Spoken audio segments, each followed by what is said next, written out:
I'm going to show you today how, one, we're going to use this stages of change model to not just show you how a treatment client or someone who's beginning their recovery journey can use the stages of change to make sure that we're building a solid foundation for their recovery.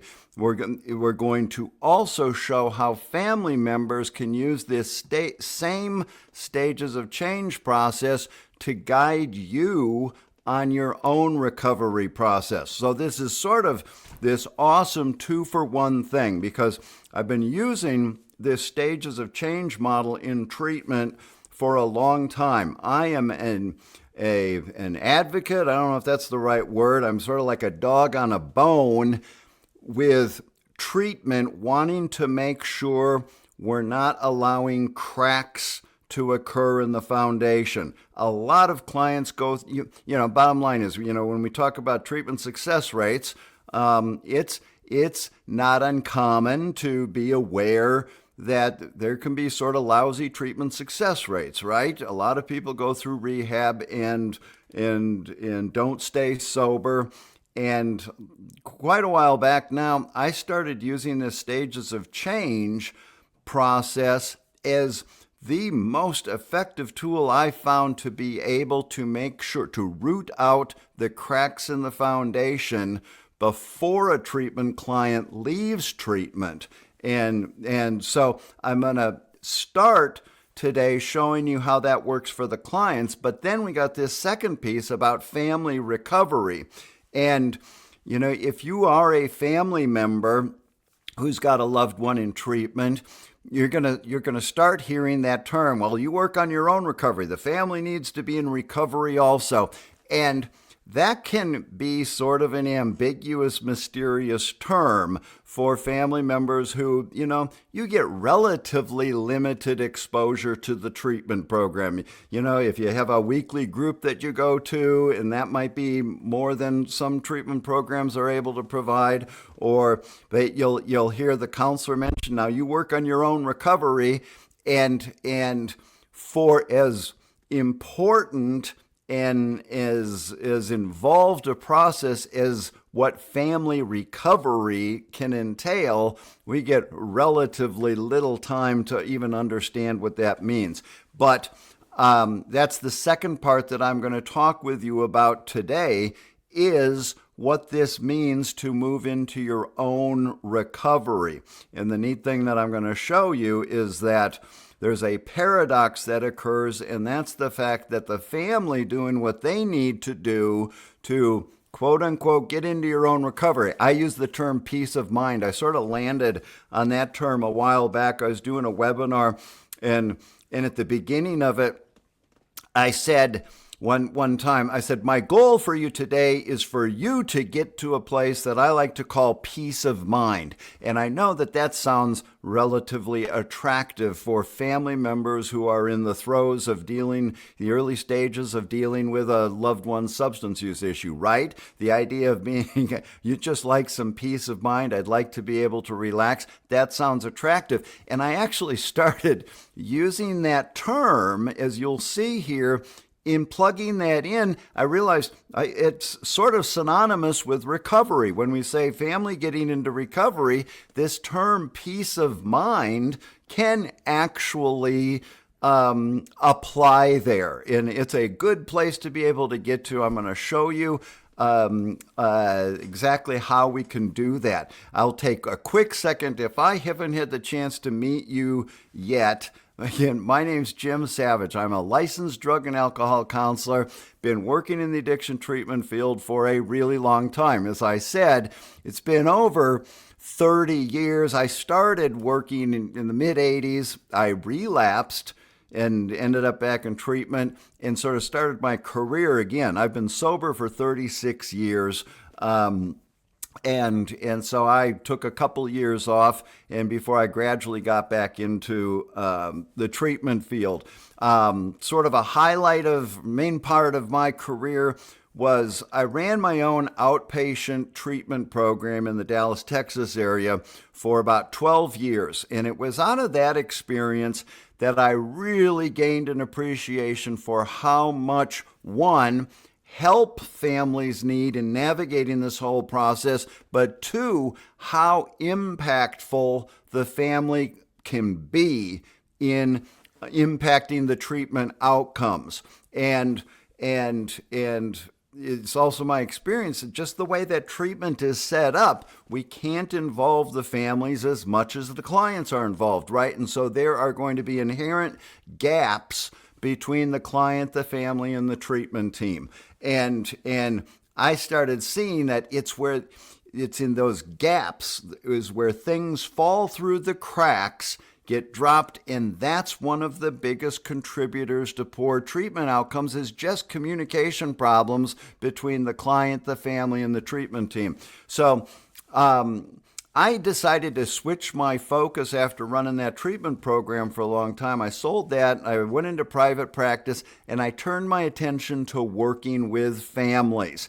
And I wrote a book called Rehab Works, A Parent's Guide to Drug Treatment. I worked primarily with adolescents and young adults at the time.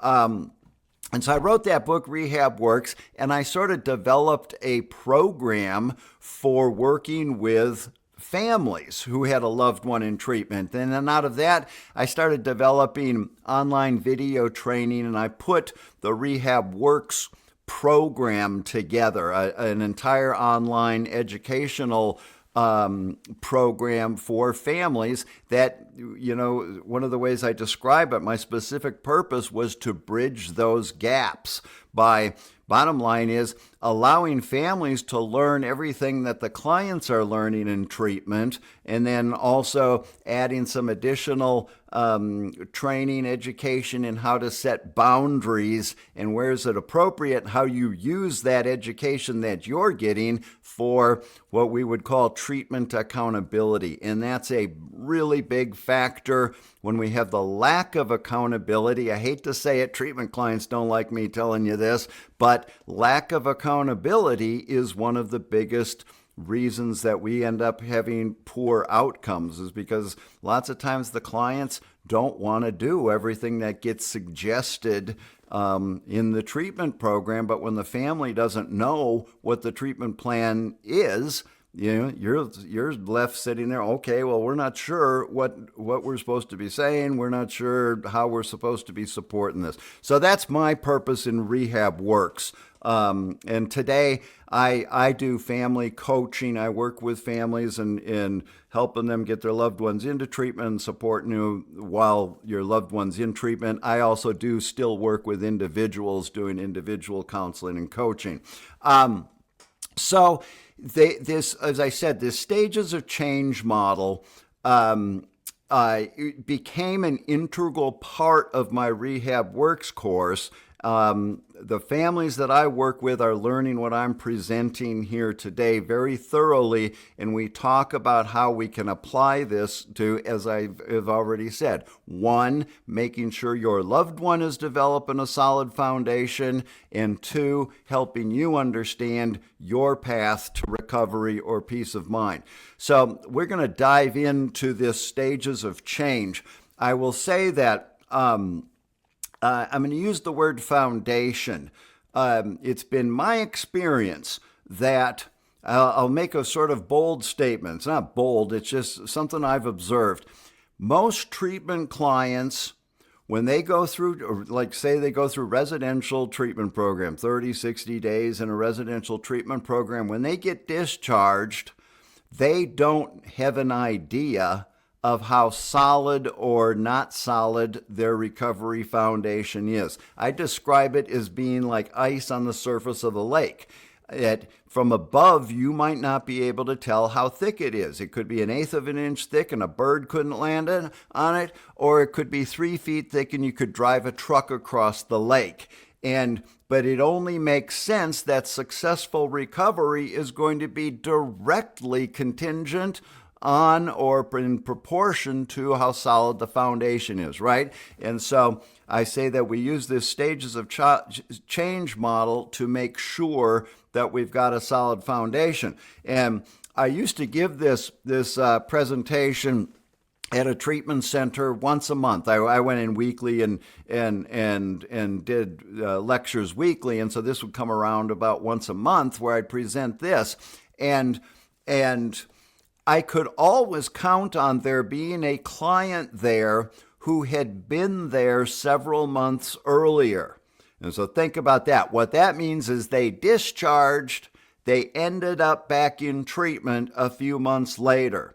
They relapsed and ended up back in treatment. And so there would usually be one, maybe two people in the group at the time that I was giving this talk, and I could use them as an example. I'd say, okay, so you were here a couple months ago. When you left, first I'll say, were you being serious about treatment when you were in here the first time? And they'll say, yeah, I was being serious. And I'll say, did you have like a good plan? You were committed to a plan, when you were leaving? Oh yeah, I had a good plan. And I'll say, so what happened? And then some of you, like maybe type a 1 in the chat box. If I don't know, there's just a handful of you in here. I don't know if any of you have been in this experience, but they'll say, I don't know, I stopped going to my meetings, or I kept hanging around with people who were using, or there's a number of sort of common things, right? That can happen, that can precipitate a relapse. And I sort of translate that. The bottom line is life started happening. It's one thing to learn about all this treatment when we're in a residential facility and we are 24/7 surrounded by supportive people who are talking the same language about this recovery. It's a sociological phenomenon. We tend to do what those around us are doing. But then when we discharge from treatment, think about the huge drop in that type of support. And so that's one thing that happens. And like I say, it's really not uncommon for clients to leave treatment thinking they got a solid foundation, and then within a few weeks, unfortunately, sometimes within a few days, they relapse. They get back on the horse again, and before long, they're out of control again, and they end up back in rehab. And so, again, I'm going to show you how we use this stages of change model to determine, because in a second here, I'll also show you can use this stages of change model to, when a relapse occurs, say, to go back, and you can usually pinpoint exactly where the cracks were in the foundation. I'll go ahead and make this bigger. There we go. So stages of change, basically, as you see here, it's 5 stages. Anytime a person decides to change a behavior that's identified as problematic, they're going to go through this series of stages. Sort of, most people are familiar with the idea of the grief process, the stages of grief. Sort of the same thing. We're going to go through these stages.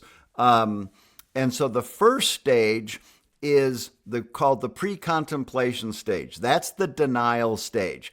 That means the person a problem exists, but they're unaware that the problem exists. Then the second stage is called the contemplation stage. That's when they begin to look at the behavior and make a decision. Do I believe this is a problem or not? They're going to do things like, look at the benefits versus risks of continuing to use. They're going to learn about the condition of substance use disorder and what would be identified as symptoms, and see if where they fall on the symptom categories. They're going to look at things like where it got me versus where I want to be. Those are all things that we use to weigh things out and make a determination. Do I believe my substance use is a problem? Check yes or check no. And if they indeed land on the yes, then the next stage is called the preparation stage. That's where they begin to make a plan to overcome the problem. And then the fourth stage is called the action stage. And that's when we begin to implement the plan by practicing new behaviors. And so notable there, you see there that it says 3 to 6 months. The action stage should last 3 to 6 months. That's a sort of long time, right? The key here, and this is really important, here's a first good example of something that lots of times one families are for sure probably not aware of. The clients might not even get this drilled into them as well as I'd like them to be drilled into them sometimes. That's what I mean when I say I'm sort of like a dog on a bone, on honing in on these stages and making sure each one of these stages is satisfactorily completed. And so there's 3 to 6 months of the action stage. We have to stay in this stage long enough for new behaviors to become routine. If you're taking notes, write that one down. New behaviors have to become routine. And because it's one thing, again, if you've had a loved one in treatment and maybe it has relapsed and gone back to treatment or at least had to start over, let me know if this sounds familiar to you. It's one thing to get fired up and real positive about getting sober. Okay, I'm going to do this. I'm going to start going to my meetings and I'm going to do this. I'm going to do that. And then that enthusiasm wanes over time. It sort of dwindles. And, within a few weeks, and think about that. That's not a very long time. A few weeks, on one hand, it's a lifetime. A couple of weeks from now can be a lifetime. And then in the bigger picture, it's just a drop in the bucket compared to where they need to be 3 months from now, 6 months from now. And, a good analogy can either be joining the gym or going on a diet. We all are familiar with the idea of getting fired up and motivated. I'm gonna go on a diet and I'm gonna take off that 5 pounds I've been trying to take off for a while, and I'm gonna do it this time, and I'm fired up and I'm committed. Or the same thing, I'm gonna join the gym. We got January 1st coming up here, right? New Year's resolution time. It's a common thing. I get fired up. I'm going to make a resolution. I'm joining the gym and I'm going to go. If I go 3 times a week, I'm not going to set my goals too high so I can actually meet them 3 times. But if I go 3 times a week, every week, and that'll make some changes for me.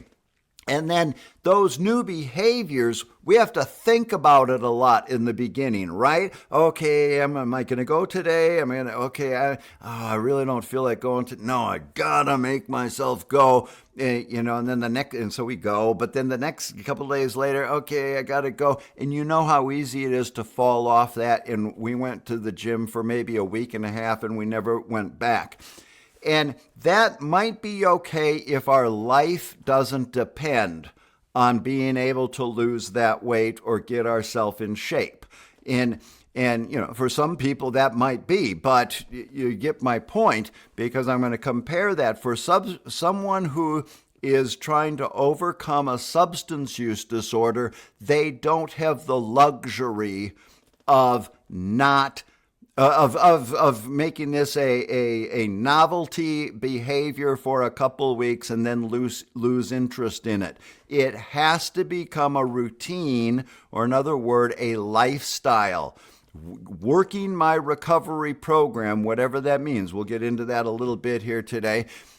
It has to become a routine where 6 months from now, a year from now, I'm not having to have these mental arguments and battles in my mind about whether I'm going to do this or not. It's got to just become a lifestyle, part of what we do.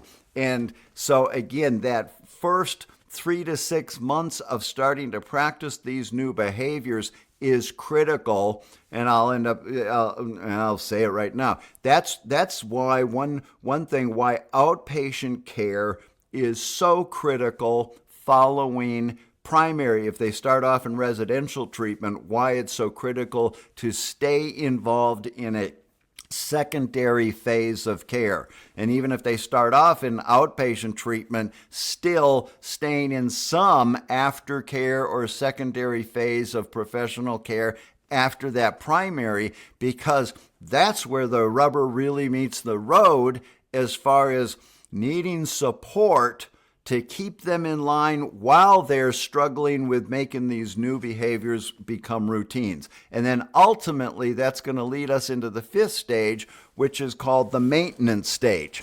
And that is characterized by consistent symptom-free behavior. And I will suggest that that is the goal. I remember one night I was in my treatment program and some parents came in and they said, actually it was the next day following a parent meeting the night before, and they were in my office the next day, and they said, could we ask you a question? Who was that young man that was in here last night while we were here for our parent meeting? He came in to the parent and he said hi. He seemed to know lots of the parents, and he was so pleasant, and he had a big smile, and then we saw him out there in the group room with you, and he looked a little bit older, or he didn't look like he was one of the other clients in the group. And we saw him go into your office, and you asked him to get something out of your desk drawer. And so, well, we wondered, did he work here or what? We just couldn't quite figure out who he was. And I said to those parents, that was an aftercare kid. And oh, he's been coming here for 2 years.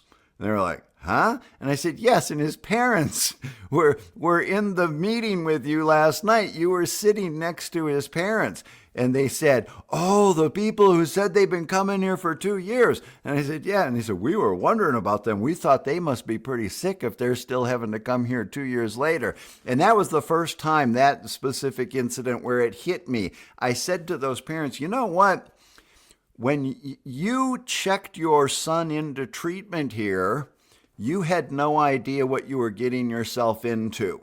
Most families, most clients will think of this treatment process as, they might say, we realize this is going to be a lot of hard work and we're in it. We realize it's not going to be quick. This could be long. This could be like a month or, 4 or 5 weeks. Then we're committed to coming here for 4 or 5 weeks, and they don't really have any idea that how long this entire process lasts. And when I said to those parents, that kid with the big smile on his face that was so pleasant, that I was able to throw my car keys to and ask him to go get something out of my car or something because I trusted him. And his parents let him drive there. I don't know, he was probably 19 by that time. He probably came to treatment with me when he was 17 or something like that. But point being, that's consistent symptom-free in behavior in the maintenance stage.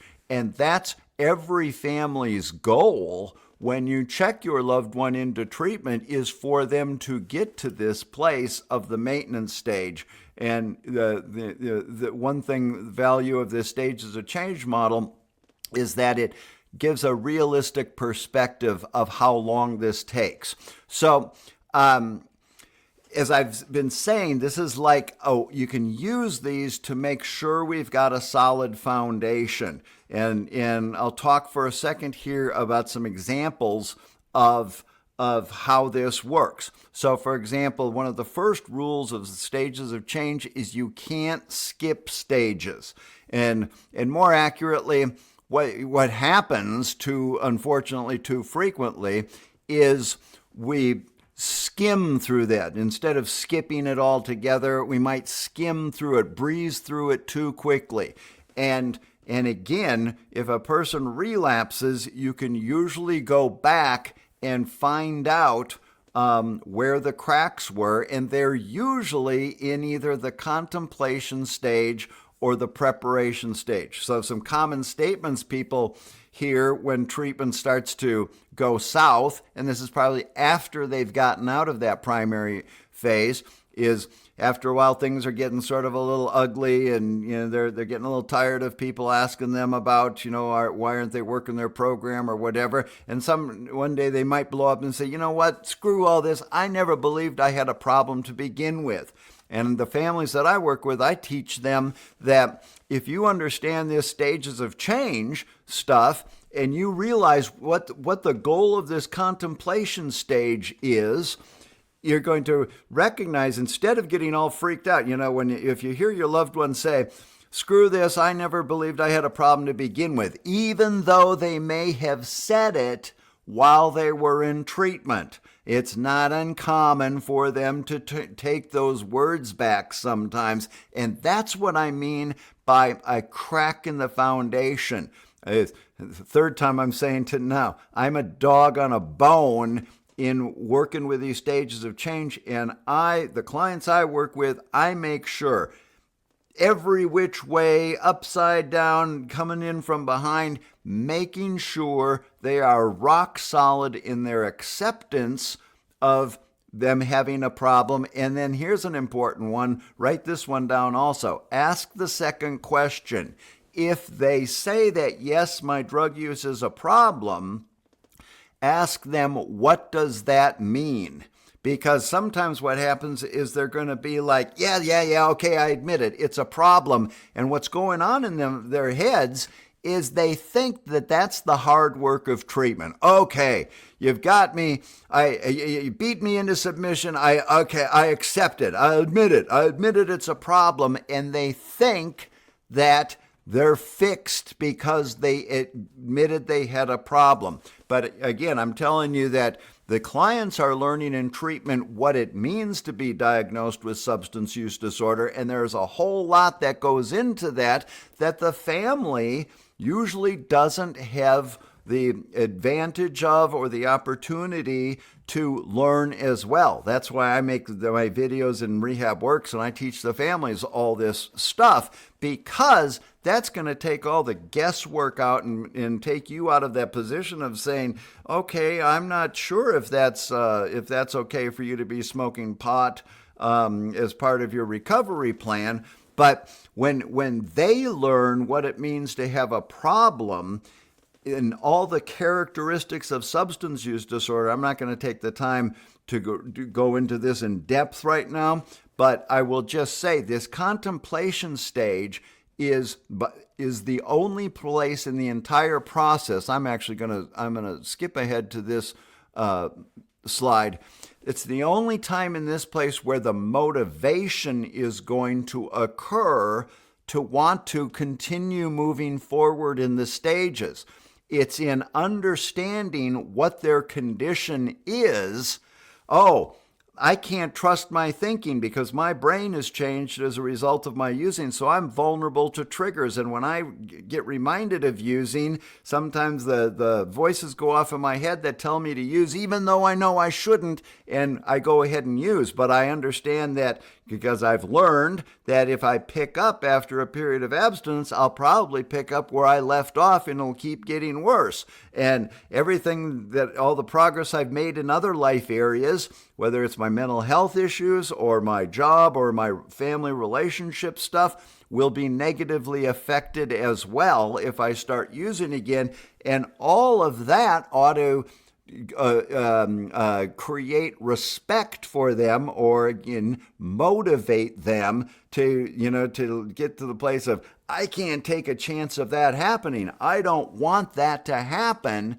And they are genuinely motivated to follow the plan. Maybe I will go back to this slide here, because that's making sure that the contemplation and when they're not 100% committed to this contemplation part, that's how we're going to end up in power struggles with them later on. Why aren't you going to your meetings? You get what I'm saying. You go, well, it's because they're not motivated, but we're trying to talk them into it. And as I said, power struggle ensues. Then the second part is the preparation stage, when they say, I don't need all this treatment, I'm doing fine now. And that's the lead into this next slide. This is an example of how long this process might take.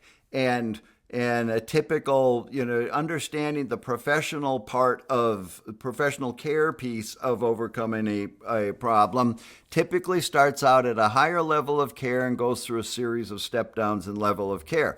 And so if they start off in residential treatment, that's the RTC, hopefully they're going to get the contemplation and preparation stage solid. That's the preparation stage, then is teaching them all the things that they need to do going forward. What's the plan going forward? Okay, part of it is you're going to continue in professional care by stepping down into outpatient treatment. IOP is intensive outpatient treatment. Again, that's where that new behaviors to routines is going to occur to make sure that they're being able to do that. And then even after that, continuing on in some form of professional care or continued interaction, say with your alumni group, people who are talking the same language as you, and maybe know your history, you have a relationship with them through that treatment type of process.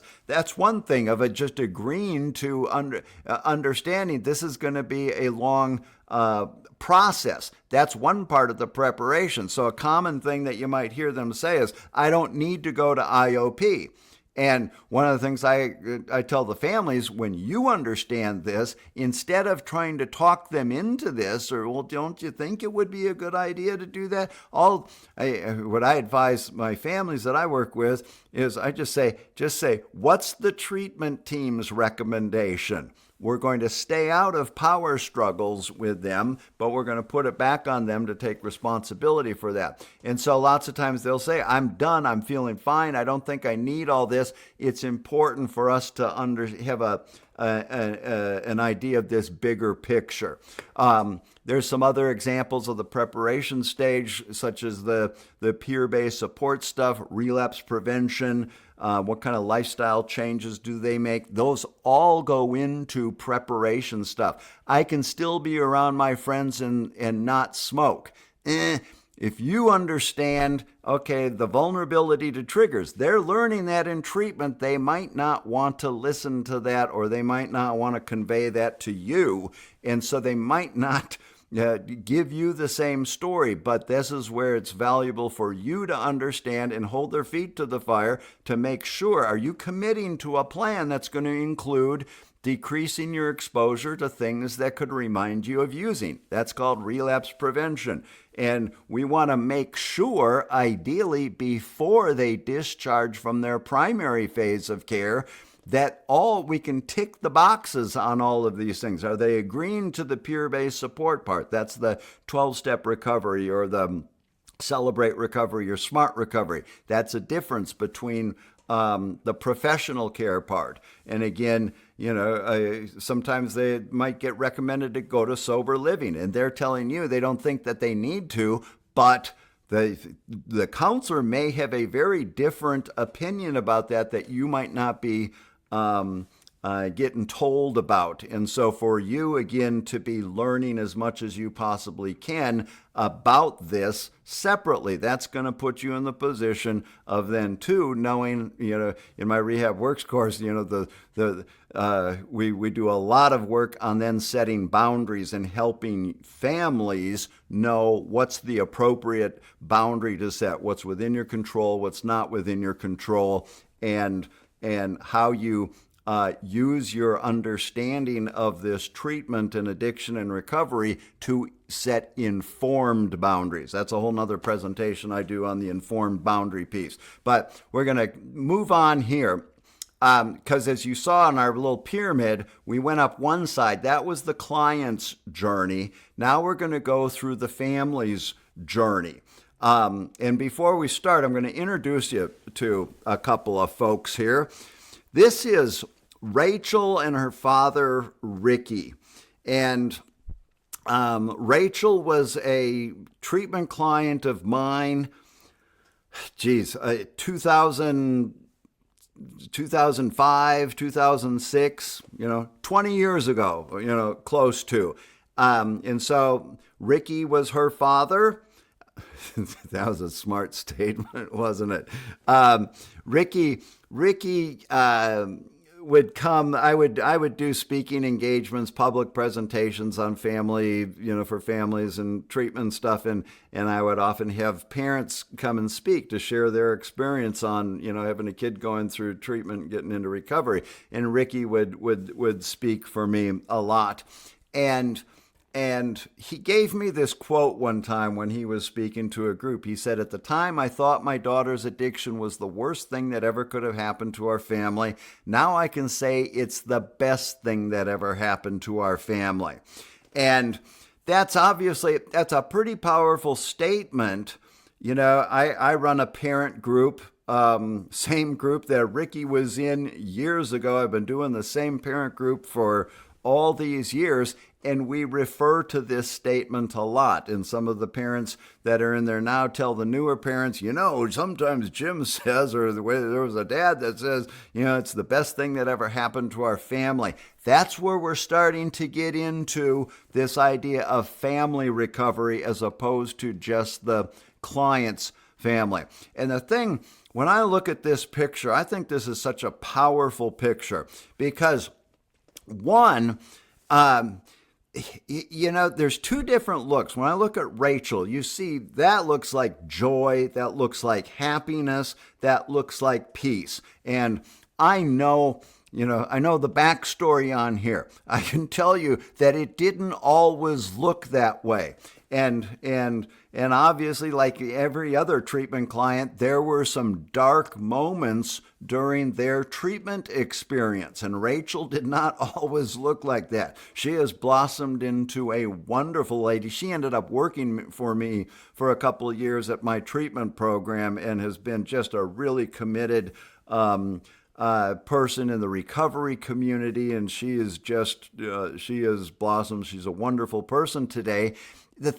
One thing that I notice about this, and I'm probably making this up, like I say, because I know the backstory, and I'm getting ready to talk. I'm looking at Ricky's eyes in this picture. Maybe the sun was shining, he's squinting, but what I'm reading into that is he doesn't have quite the big grin on his face like Rachel has.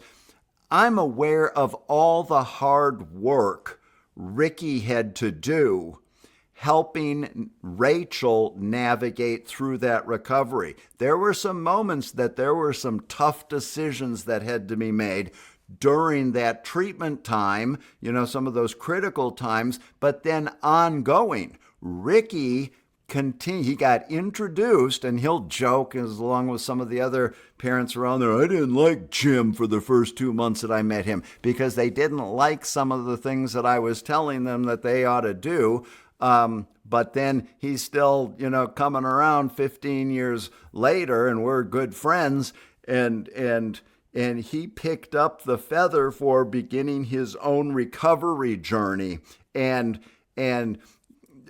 I'm taking a guess, but something tells me the look in that face is he's aware at the same time of how grateful he is for where they are and the closeness of their relationship, but he also has an appreciation and respect for the hard work that it took to get there, and possibly grateful that he had the willingness, an act of grace that allowed him to want to do all the things and stay committed to his own recovery.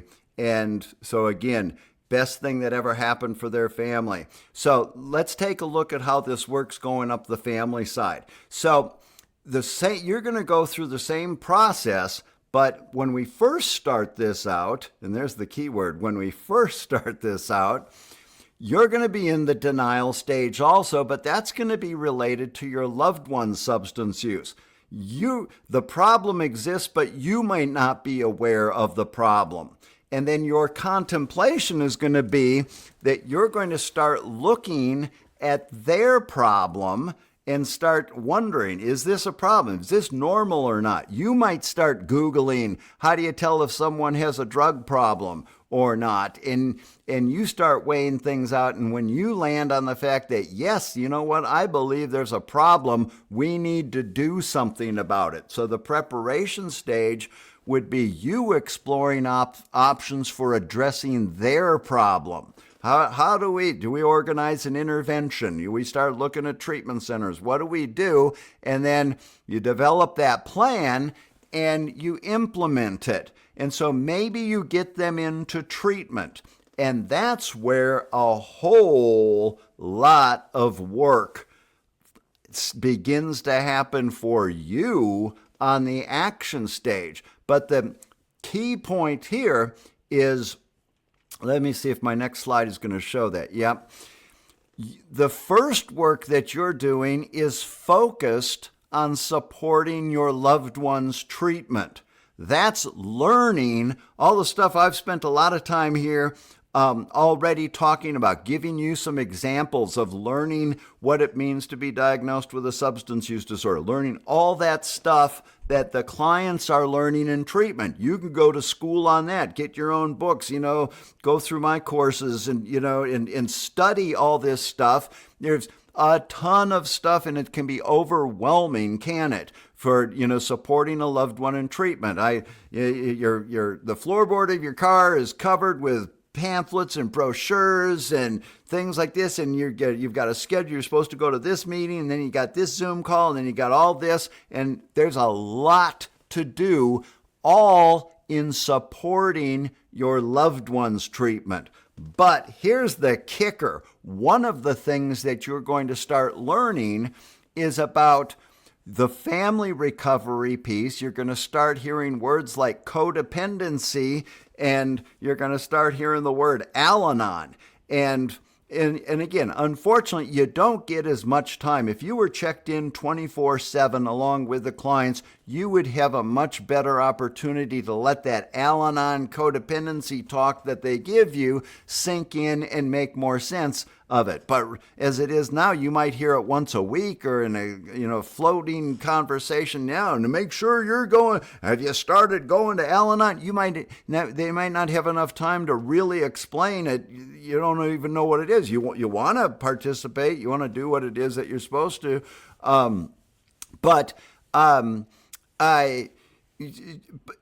So when you start learning about that stuff and working on your own recovery, here I'm going to give you an example of what we mean by the codependency and Al-Anon. I stuck these slides in at the last minute. I hope I don't go too long to do this, but I think this is really valuable. So you might start learning what I'm going to show you here while your loved one's in treatment. And because I'm trying to save time, we're going to do this in 8 seconds. The 8-second lecture on codependency.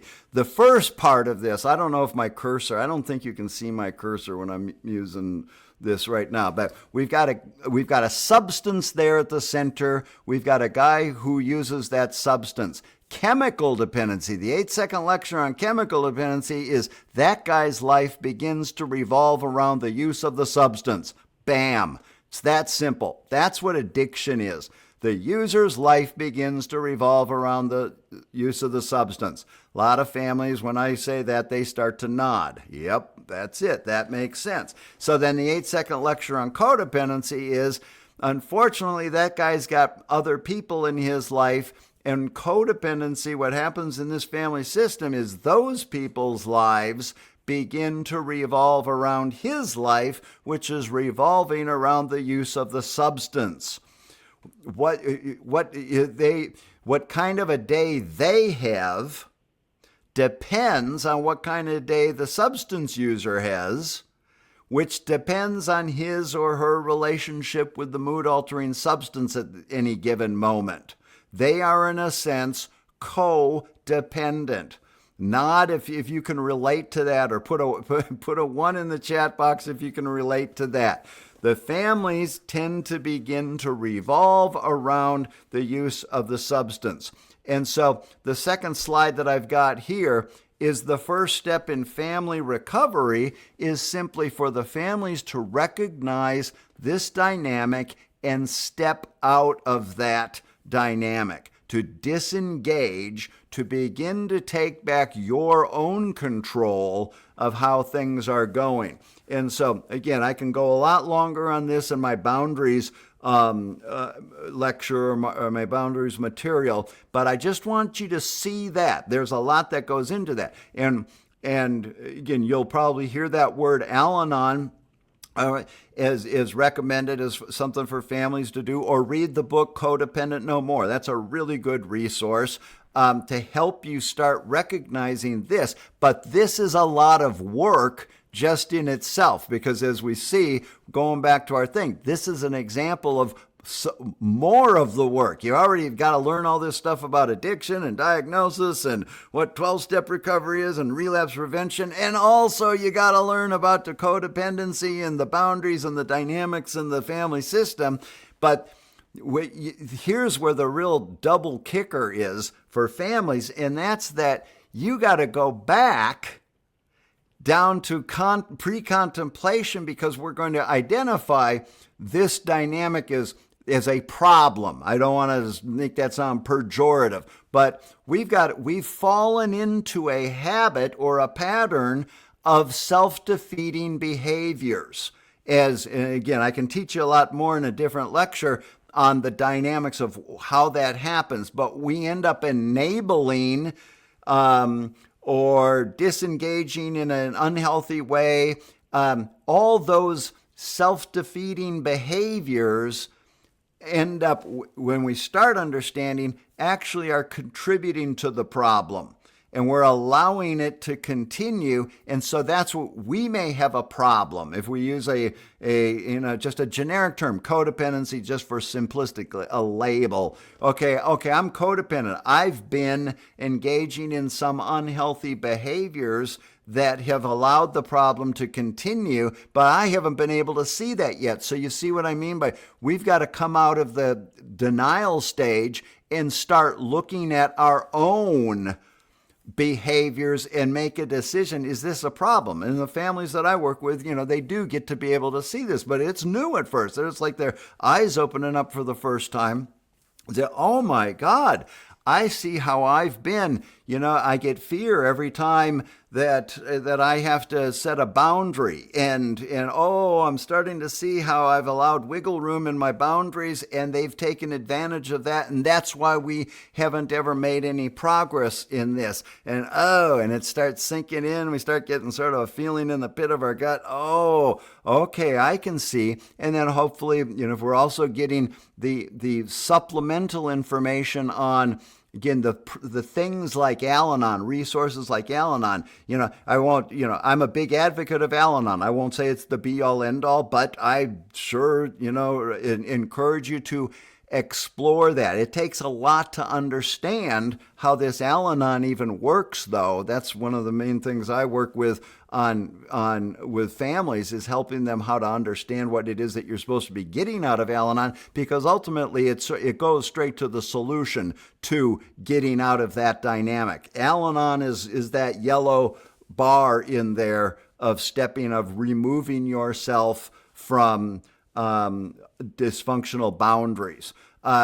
But then, so you have to develop your own plan for recovery. Okay, how do I work on this? I start working my own recovery program, and then you're going to go through your own action stage of, okay, you start going to Al-Anon meetings and you start understanding, I do the same thing that I'm asking my loved one to do, only on the other side of the fence.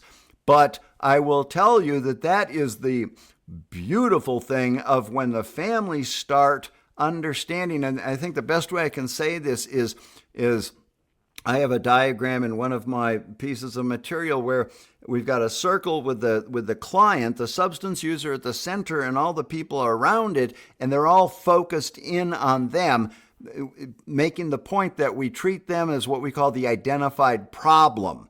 And I had a caption for the graphic that I have for that says, continue to regard the client as the identified problem, they'll probably continue to be a problem. The point being, we need to shift our focus and turn around. And this is a difficult, sort of ambiguous thing to transmit to families, to get this understanding, okay, we're in this all together. It's a system, and each part affects each other's part. And so families, I'm not sure if, I don't think I have a slide. Where you see where we're getting there, to peace of mind. I'm going to go back here. I have a slide in some other shows where I talk about the paradox of intervention and control. And that's that, one, you will come to understand that you have no control over your loved one's recovery. You can't force them into recovery. You do have control over your own recovery. But the awesome paradox is that you doing what you need to do to get into your own recovery ends up being the best thing that you can do for your loved one's recovery. But also getting through that 3 to 6 months of the action stage of you really having it start to sink in about, excuse me, about what this recovery is for you is ultimately how you get to that place of peace of mind. And I can't remember what it was. I said something a few minutes ago where I was describing the conflict of when you're not sure what boundary to set and what's the right thing to say here or there, and then they're good at making you feel bad, or they're good at putting it back in you or talking their way around it, and you can feel sort of crazy, or you feel guilty, you feel terrified of what's going to happen next. The concept of walking on eggshells, it feels like we're always walking on eggshells. For families who are in that position, this idea of getting to peace of mind sounds like a pretty attractive proposition, correct? And so, again, I'll invite you to take a look at where you're at in this process. I'm gonna wrap this up here. I'm gonna recap. We said that. I'll take this off for a recap. I said that recovery is going to be contingent on a solid foundation, starting with your loved one's recovery. You can use this. Most clients aren't aware of how solid or not their foundation is when they get out of treatment. But we can use this stages of change model to make sure that we aren't allowing any cracks to occur in that foundation. And so we talked about some things that you can be watching for. And again, there's that control thing. You need some help in knowing what's within your control, what's not within your control, and what's the appropriate way to support your loved one. It's different if your loved one is your husband versus your adult child versus your adolescent child. Different boundaries, different control issues. And so sometimes it takes some help in getting through that, but in knowing how to apply this stages of change material. But it can be done, and it can really make a huge difference in treatment outcomes. And then we talked about how part of the work of you going through your own contemplation and preparation and action stage, one, it starts off with supporting your loved one in treatment, and learning all the things that they're learning, and again, the boundary stuff, and knowing how to apply that for accountability. But then one part of that is also looking at how you have been participating in dysfunctional dynamics in the family system, which we might label as codependency or self-defeating behaviors, and actually contributing to the problem or prolonging the problem. And so you having to sort of come out of your own denial and seeing things a little different, and then developing a plan for helping you get through that, and achieve a more positive or effective approach in dealing in the family system, which is ultimately going to help you get to that goal of, I'm using the term peace of mind, but you'll be able to say when the counselor says, are you working on your own recovery? You can be able to say, you are darn right, I'm working on my recovery, and I'm starting to feel a lot better. And the last thing I'll say is that paradox of recovery, the great news is that, one, whatever progress, I'll bring this slide back up here, whatever progress your loved one makes or doesn't make, they can stay stuck down there in the pre-contemplation stage and never get out of it. It doesn't have to have anything to do, it doesn't keep you from going through your own process, and you can get to a place of peace of mind regardless. You can have peace of mind about them not making any progress in treatment as opposed to feeling like it's a catastrophe. But then that paradox is you doing what you need to do to get there actually ends up being the absolute most effective thing you can do for your loved one in helping them get there. It's sort of a dynamic thing. I can't prove it. It's feelings and it's attitudes and it's subconscious interactions, but it has a strong impact. I'm going to wrap this up. I'm going to share a resource with you. I've got this written up pretty much in a very short little PDF. Let me see. Called 5 Steps to Family Recovery. There's the link for this 5 Steps to Family Recovery guide. That's a short little summary of what I presented here today. I've got another book. Go to my website called Sobriety Doesn't Have to Suck. And that's another free download, but it's an ebook. It's a little bit bigger than that family recovery guide. And then if you want any more information about me, I do family coaching. I work with families who are either pre-treatment, helping a loved one get into treatment, or if you do have a loved one in treatment, you can start working with me right now to help make sure you're getting the most out of that treatment experience. And so my website is jimsavage.net, and you can find the family coaching program on there. Or you can also find the Rehab Works. You can get that yourself and just go through the courses. Okay, thank you so much for attending. I really appreciate you being here, and I'm going to sign off. I hope you have a great day, great rest of your week, and a great holiday season. Bye, guys.